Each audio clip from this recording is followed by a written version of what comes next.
गया की पवित्र भूमि पर बहती है एक रहस्यमयी नदी फल्गु। ऊपर से सूखी दिखने वाली यह नदी आखिर क्यों वह अंदर ही अंदर बहती है? ऐसे तो यहाँ हर साल लाखों श्रद्धालु देश विदेश से पहुंचते हैं अपने पूर्वजों की आत्मा की शांति के लिए पिंडदान करने।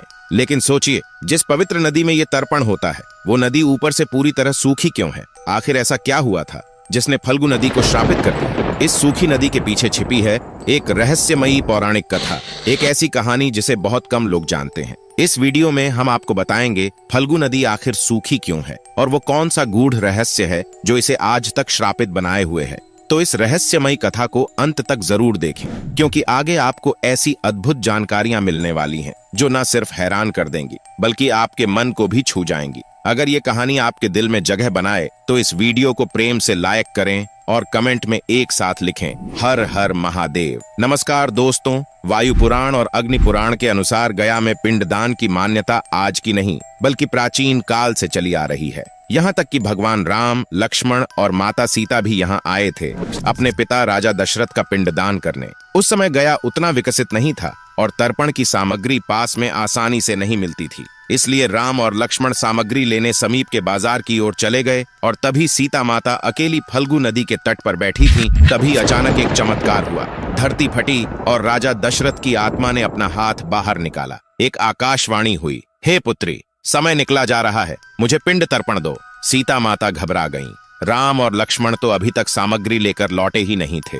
अब सवाल था, बिना सामग्री के पिंड तर्पण कैसे किया जाए? राजा दशरथ ने कहा, पुत्री, मुझे किसी भी वस्तु से तर्पण दे दो, भाव ही पर्याप्त है। चारों ओर देखा पर वहां कुछ नहीं था। तभी सीता माता ने निर्णय लिया। उन्होंने फल्गु नदी की बालू उठाई और उसी से पिंड तर्पण कर दिया। लेकिन एक सवाल अब भी उनके मन में था, राम और लक्ष्मण को मैं कैसे यकीन दिलाऊंगी कि मैंने सच में पिंडदान किया है? सीता माता जानती थीं कि राम और लक्ष्मण को यकीन दिलाना आसान नहीं होगा, इसलिए उन्होंने 5 गवाह बनाए, एक ब्राह्मण, गौ माता, तुलसी, वटवृक्ष और फल्गु नदी। इन 5 को साक्षी मानकर उन्होंने बालू से राजा दशरथ को पिंड तर्पण कर दिया। थोड़ी देर बाद राम और लक्ष्मण सामग्री लेकर लौटे। सीता माता ने उन्हें पूरा वृत्तांत सुनाया, कैसे राजा दशरथ प्रकट हुए, कैसे बालू से पिंडदान हुआ और कैसे उन्होंने 5 गवाह रखे। सबसे पहले उस ब्राह्मण से सत्य की पुष्टि कराई गई, लेकिन तब हुआ कुछ ऐसा जिसकी कल्पना तक नहीं की गई थी। ब्राह्मण ने झूठ बोल दिया। उसने कहा, नहीं प्रभु, सीता ने कोई पिंड तर्पण नहीं किया।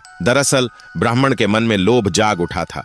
उसने सोचा, सीता माता ने मुझे कुछ दान दक्षिणा नहीं दी, अगर राम और लक्ष्मण दोबारा पिंडदान करेंगे तो मुझे धन, फल और भोग की वस्तुएं मिल जाएंगी। और इसी लालच में ब्राह्मण ने झूठ बोल दिया, नहीं प्रभु, सीता माता ने पिंडदान नहीं किया। सीता माता अत्यंत दुखी हुई और क्रोधित होकर श्राप दे दिया, जाओ, तुम लोभी कहलाओगे, तुम्हें कितना भी दान दक्षिणा मिले तुम्हारा पेट कभी नहीं भरेगा, तुम हमेशा भूखे और असंतुष्ट रहोगे। और यही कारण है कि आज भी गया जी के पंडा कितना भी दान मिल जाए कभी संतुष्ट नहीं होते, वो हमेशा और मांगते रहते हैं। अब ब्राह्मण तो झूठ बोल चुके थे, अब बारी थी गौ माता की। सीता माता ने आशा से पूछा, हे गौ माता, क्या मैंने पिंडदान किया था?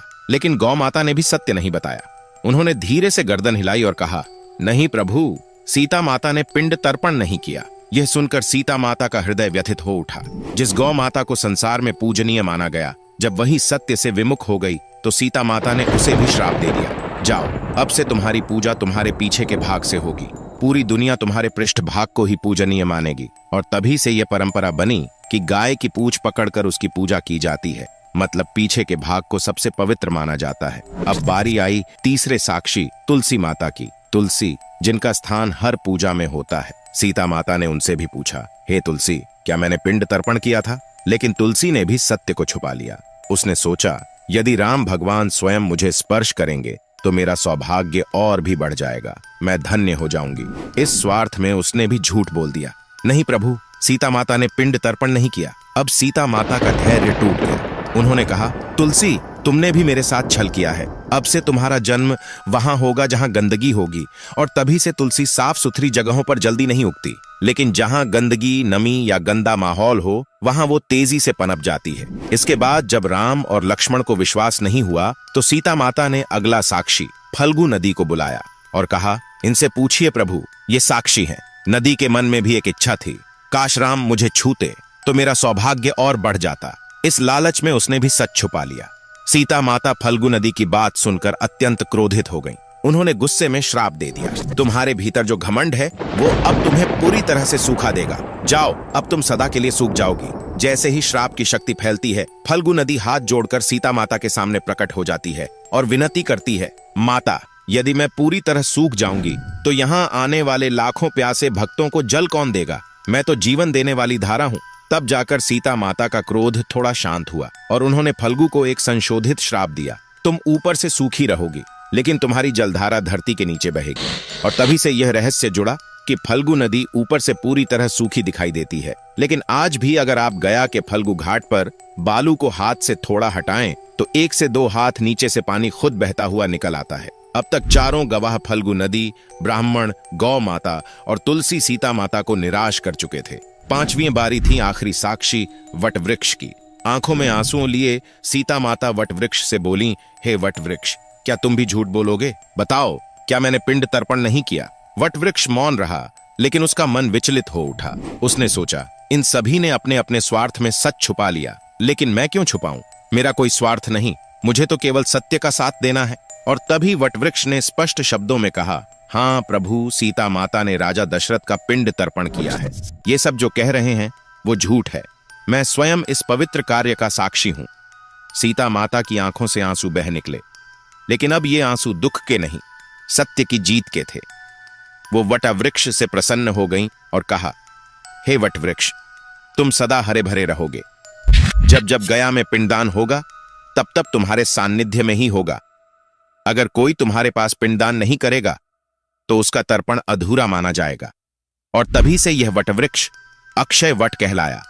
गया में स्थित वो पवित्र वटवृक्ष जो आज भी हर पिंडदान का साक्षी बनता है और सीता माता के आशीर्वाद से सदैव हरा भरा रहता है। अगर ये रहस्यमयी कथा आपके दिल को छू गई हो तो इस वीडियो को एक प्रेम भरा लाइक जरूर दें। आपका एक कमेंट जय सीता मैया हमारी आस्था की शक्ति को और मजबूत करेगा।